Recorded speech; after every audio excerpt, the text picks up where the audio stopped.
অনেক সময় আপনি কথার দ্বারা কাউকে তুচ্ছ তাচ্ছিল্য করলেন না, কিন্তু ভিতরে এত অহংকার আছে যে তাদেরকে নেগলেক্টেড মনে করছেন, আপনি তাকে ছোট মনে করছেন। সেটা বিভিন্ন কারণে হইতে পারে। তার পেশার কারণে সে ক্লিনার, অথবা সে রোদে কাজ করে, কষ্টের কাজ করে, আর আপনি অফিসে বসে বসে এসিতে বসে বসে কাজ করেন, সেই জন্য আপনার মধ্যে সিনিয়রিটি কাজ করছে আর আপনি তাকে ছোট মনে করছেন।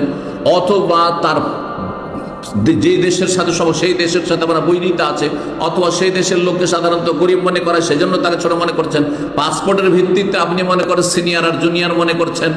যে কোনো কারণে হোক না কেন, যদি কেউ কাউকে তুচ্ছ মনে করে, এটি কবিরা গুনাহ।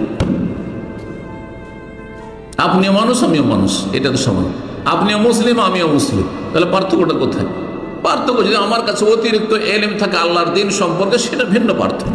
কিন্তু তার মানে এই যে আমার মধ্যে অহংকার থাকতে হবে, বরং আল্লাহ শুকরিয়া আদায় করতে হবে। যাকে যত নিয়ামত আল্লাহ দেন তত বেশি শুকরিয়া আদায় করা উচিত।